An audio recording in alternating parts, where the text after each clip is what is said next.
Olá, turma linda, muito bom estar com vocês aqui de novo, né? E aí, hoje vamos falar de um tema que dá continuidade, né, à nossa disciplina, né? Fechar aqui os mecanismos, entrar nos mecanismos de defesa, né, que nós tanto comentamos, né, na sala de aula, inclusive outro dia, tá bom? Então, assim, um prazer estar com vocês, né? As atividades foram bem bacanas que eu recebi, fiquei muito feliz mesmo. Obrigada pelo carinho de todos vocês, né? E aí, olha só, hoje a gente vai falar dos mecanismos de defesa, que nós já falamos, né? Da primeira tópica freudiana, da psicanálise, da segunda tópica, né? E fechando aqui um tiquinho, esse assunto que é muito importante para nós, né? Que é o da primeira e da segunda tópica, fechando ele, já entrando na teoria aqui dos mecanismos de defesa, que é muito importante aqui para nós, tá ok? E também vou estar compartilhando com vocês, principalmente o livro de Anna Freud, né, chama Mecanismos de Defesa. Anna Freud, ela é uma referência nessa área, né, dos mecanismos de defesa. Então, eu vou estar compartilhando o livro, né, para um referencial teórico bem bacana, tá, dela. É, Ana Freud, embora tenha muitas críticas, né, sobre Ana Freud, por ser filha de Freud, mas ela é uma referência na área, principalmente e relacionado à psicanálise do ego, tá? Então, só para nós estarmos aqui. Então, vamos lá, começando aí com vocês nos mecanismos de defesa, mas antes, só passando aqui, um apanhado aqui, né? Por que que Freud, então, falou pela primeira vez sobre os mecanismos de defesa, tá? E como é que surgiu isso? Não, só passando aqui uma revisão rapidamente para todos nós, né? Que cada evento mental ele é causado por uma tensão, né? E aí essa tensão que a gente conversou na última aula, né? Ela é a pulsão, né? Que tem a pulsão, ela tem um conteúdo que é consciente e inconsciente também.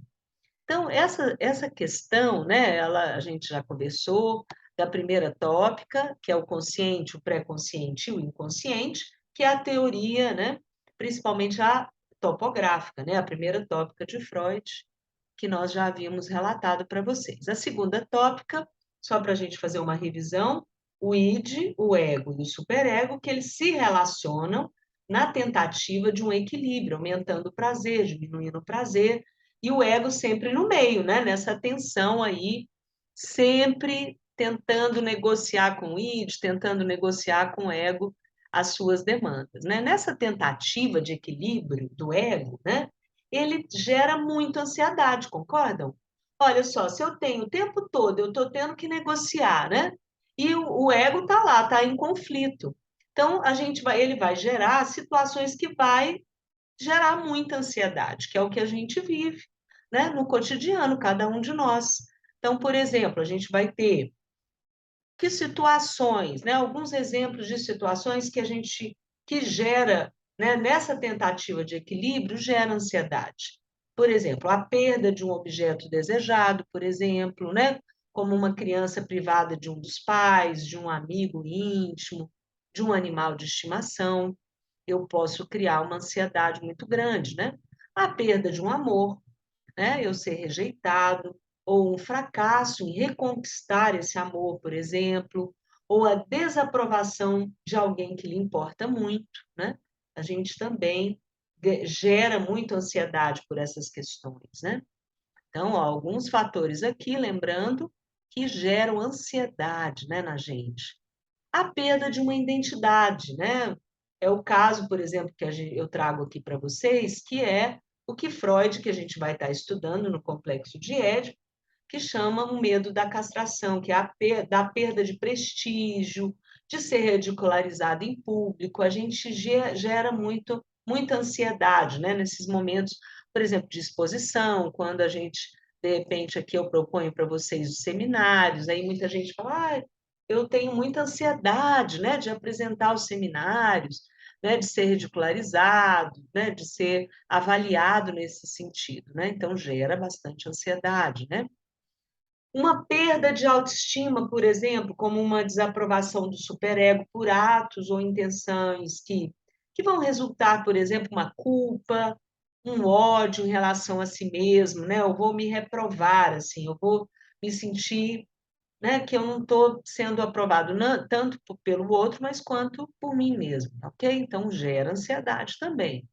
Então, que acontece quando eu estou ansioso? Cada um de nós aqui, né? Olha só, eu fico super ansiosa e aí essa ansiedade gera o quê? A ansiedade, ela sinaliza um perigo. Eu sinto um perigo como esse for e me seguro ali no que eu tenho para segurar. E o que nós temos para segurar? Então é esse, né? Aí que é o que a gente vai estar relatando aqui. Aqui eu trago o exemplo do filme, né, gente? Eu amo o Nemo, você acredita? Eu amo a história do Nemo, depois quem nunca viu, né? Eu acredito que a maioria tenha visto, né? Mas vale a pena, né? O pai do Nemo realmente, ele tem vários mecanismos de defesa e é bem bacana da gente estar aí revendo esse desenho tão bacana que é o Nemo, tá? O que a gente faz para diminuir essa ansiedade? A gente resolve a situação lidando diretamente com ela, algumas vezes, ou a gente nega e deforma a situação. Essa negação ou deformação da situação, Freud deu o nome de mecanismos de defesa, né? Que é o que nós vamos ver hoje aqui na nossa disciplina, né? E como é que eu vou lidar? A presença dos mecanismos é frequente em indivíduos saudáveis mesmo. Todos nós, a gente utiliza esses mecanismos de defesa. Em excesso é uma indicação de uma situação neurótica. Em casos extremos, esse excesso também tem sintomas psicóticos, né?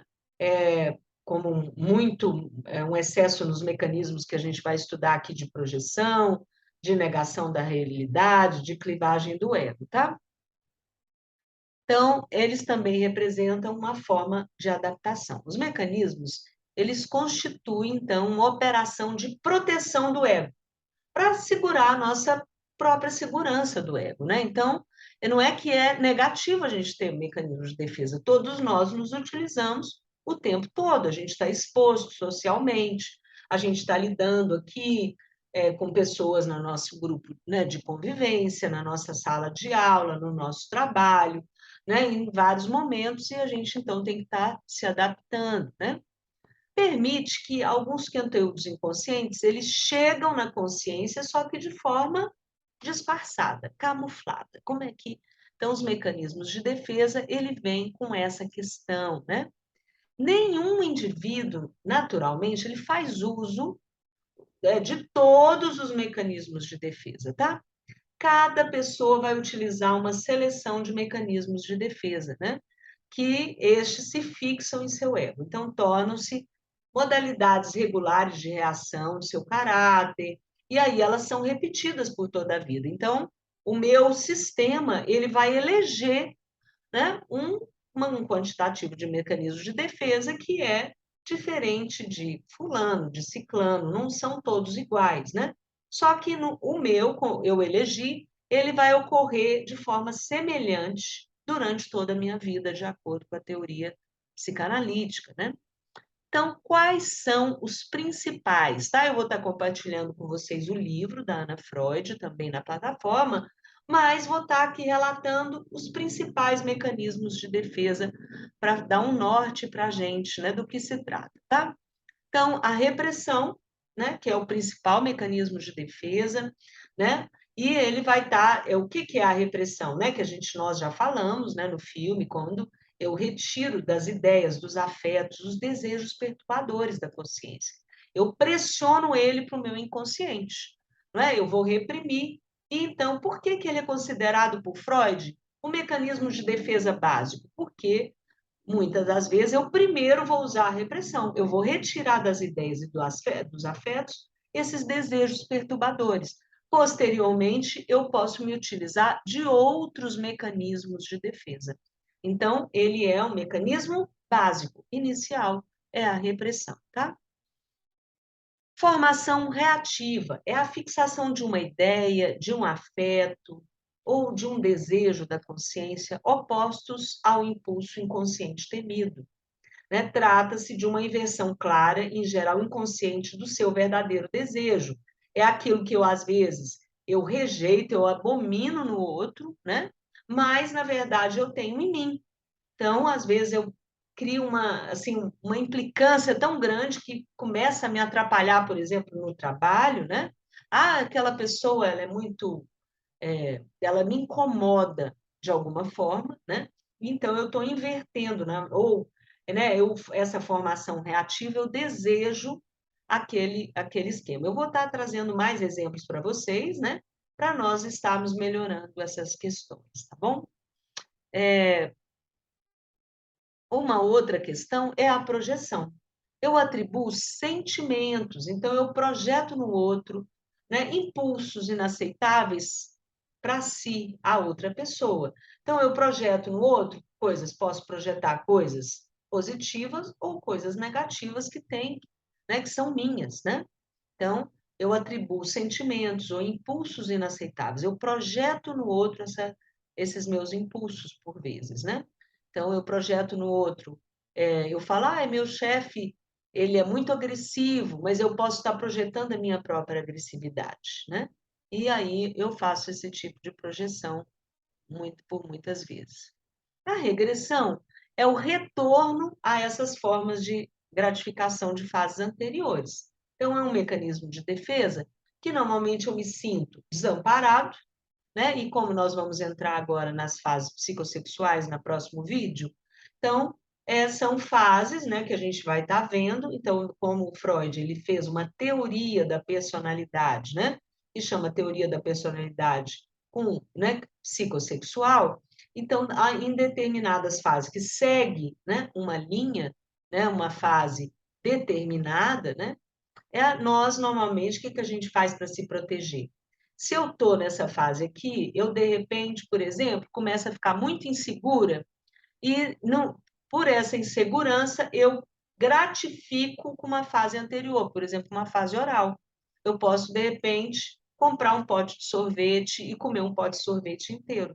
É um jeito de gratificar, eu regrido, né? Onde eu era mais feliz, por exemplo, né? Na fase oral, né? E racionalização, eu posso racionalizar, né, que é o processo de achar motivos lógicos e racionais aceitáveis para pensamentos e ações inaceitáveis, arrumar desculpas que justifiquem o meu comportamento. Eu começo sempre a racionalizar, às vezes, comportamentos que você começa, a gente vê isso muito em relacionamentos abusivos, né? É quando eu começo, aí você pergunta, mas você está nesse relacionamento? Não, ela fica racionalizando, né?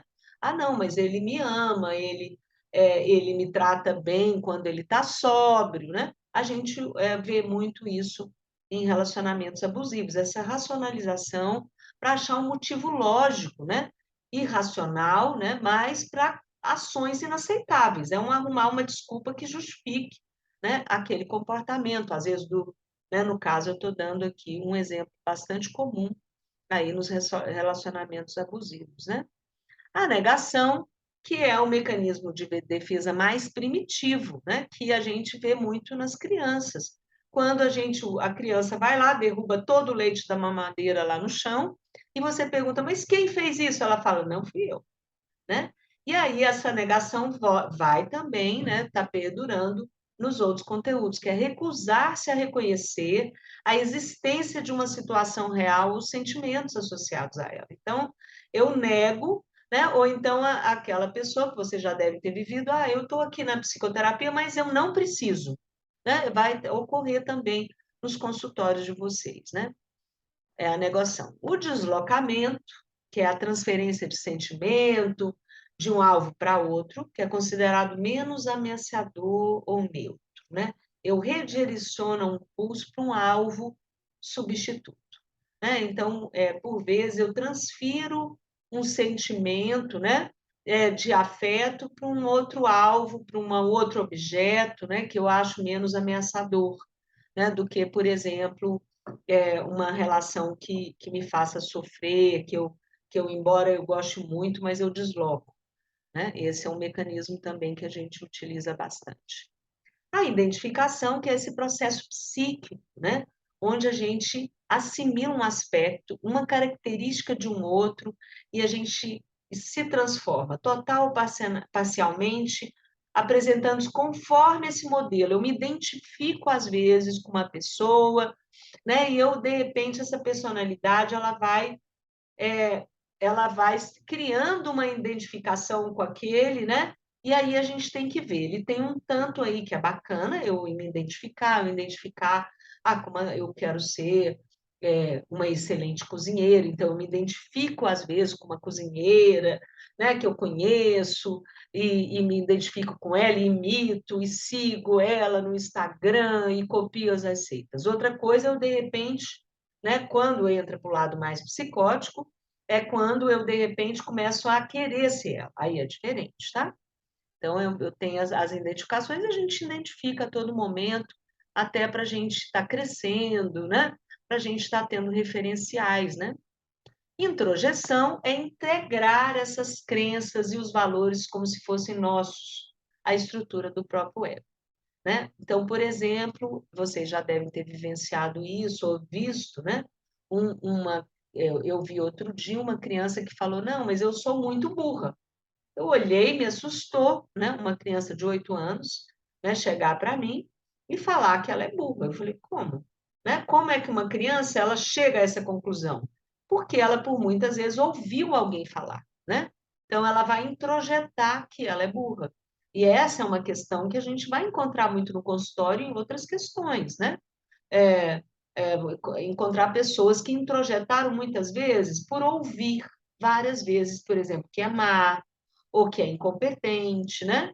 E são crenças, né, que a gente introjeta valores como se fosse nosso, mas não é, tá?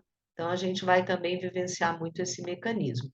E o mecanismo mais evoluído de todos, né, os mecanismos de defesa, que é a sublimação, que essa parte dessa energia que é investida nos impulsos, né, que é sexuais, ela é direcionada, ela é numa consecução que pode vir através de uma obra artística, pode ser que eu tenha um impulso agressivo bastante grande e eu me torne uma grande cirurgiã, pode ser que eu tenha feito, tenha tido uma perda muito grande de um filho, mas em vez de eu ficar me lamuriando, eu faço disso uma entidade, né?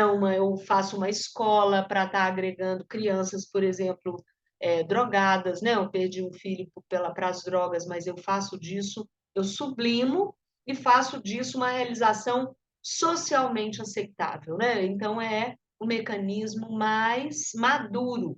Então, até mecanismos de defesa, ele tem uma evolução, uma maturidade, e o mais maduro deles é a sublimação, né? A somatização é a dor, essa dor psíquica e emocional crônica que é transferida para o corpo, né? E a gente, muitas das vezes, essas emoções, elas são somatizadas, né? Como a raiva pode estar com uma dor de estômago, uma dor crônica no ombro, né? Uma dor crônica que você não encontra, e vocês mesmos vão me relatar vários exemplos aí de somatizações, tanto nossas, às vezes a gente tem um estresse e somatiza com uma dor de cabeça, uma dor de pescoço, uma dor no braço, uma dor na perna, no estômago, né? Em vários lugares, e também pessoas, né, que vocês conhecem, que viveram momentos de muito estresse e que por muitas vezes somatizam, né, essas questões. A fuga também, que é um mecanismo de defesa, que é essa tendência de não enfrentar a situação, usando a fuga através, por exemplo, de drogas, de jogos, de sono, de sexo, né? Fazendo exercício. Então, a gente usa muito essas questões da fuga, né? E aí, para concluir aqui, né, e a gente fechar hoje esse conteúdo, e eu vou estar compartilhando esses livros, esses materiais com vocês, são os mecanismos de defesa, é igual eu falei no início, mas eu reforço aqui com vocês, são necessários, porém nos distancia de enfrentarmos, né, as situações e sentimentos, e dentro, né, dos nossos espaços de atendimento, a gente vai trabalhar justamente com isso. Como é que eu estou lidando, com que mecanismo de defesa eu estou trabalhando, né? Como é que eu vou lidando com isso?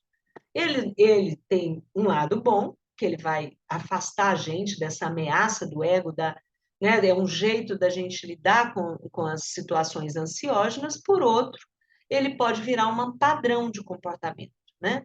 Como, por exemplo, eu começar a negar tudo, né? Que é um mecanismo de defesa, como eu disse para vocês, bastante infantil, né? Sendo que eu, de repente, poderia estar enfrentando, tentando enfrentar algumas dessas situações, tá? Então, se por outro lado eles nos afastam, eles podem, né, estar trazendo essas questões dessas ameaças. Mas tem uma questão bacana, né, que a gente conhecendo esses mecanismos, eles vão mostrar para nós como a gente funciona, o nosso funcionamento psíquico, né?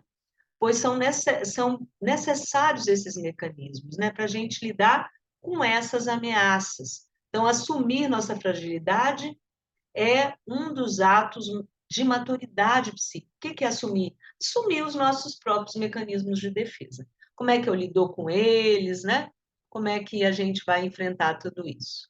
E aí eu tenho a bibliografia, e esse daqui eu vou estar compartilhando, tá? O ego e os mecanismos de defesa com vocês, alguns, né, alguns referenciais aí teóricos e tal, para vocês estarem se reportando, né?